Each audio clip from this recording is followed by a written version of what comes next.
nous avons présenté notre document, nos propositions de solutions à la crise burundaise sous 4 axes. D'abord, nous prenons la rupture de toute forme de violence.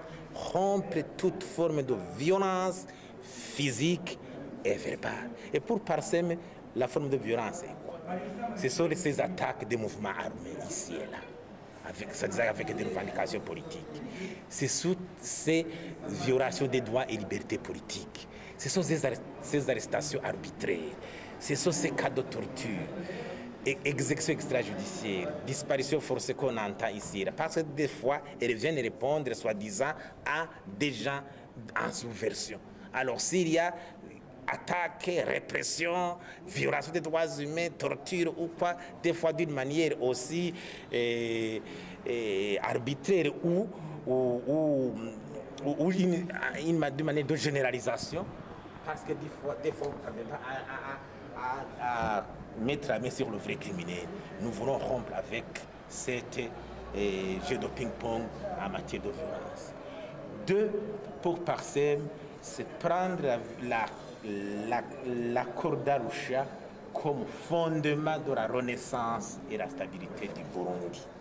L'accord d'Arusha doit retrouver sa place et c'est une occasion qu'aura tous les partenaires politiques ensemble de se réengager à observer le contenu de l'accord d'Arusha. Et constater aussi que la constitution actuelle, c'est une constitution spéciale qui émane de l'accord d'Arusha. Tenant compte que sa modification exige une prudence. Parce qu'il y a un article 209 qui invite aux gens qui veulent modifier la constitution burundaise d'être prudents, surtout quand il s'agit des articles qui viendraient faire reculer l'unité nationale, la cohésion du peuple burundais, la démocratie, j'en passe. Donc la prudence dans la modification de la Constitution. Surtout qu'il y a une dynamique interne par rapport à cela. Il faut aussi attendre le débat de l'extérieur pour compléter, parce que la commission technique a été mise sur pied devant à partir d'une orientation politique, mais consensuelle. Troisièmement, alors, nous avons parlé des élections.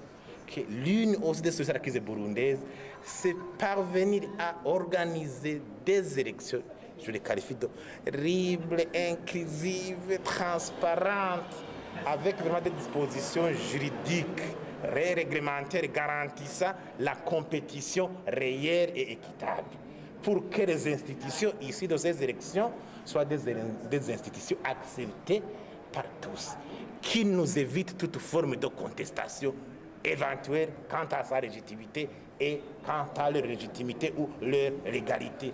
C'est d'ailleurs souvent l'élément déclencheur des crises dans notre pays. Et enfin, on a parlé de la situation socio-économique. Nous avons monté à l'âge l'état de l'économie burundaise, comment le taux d'inflation, le taux de croissance est négatif, le PIB par habitant de moins de $300 par habitant, alors que dans les autres pays de l'East African Community, tous ces pays, le PIB par habitant dépasse $600-700 par habitant.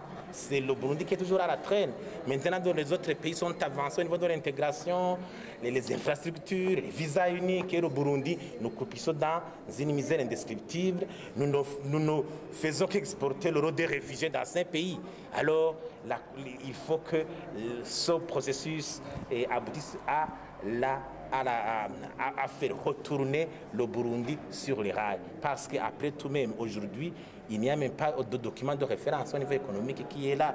Maintenant, le pays vit au jour le jour, et payer les salaires des fonctionnaires, et faire fonctionner l'administration sans toutefois s'engager sur les voies prometteurs du développement économique.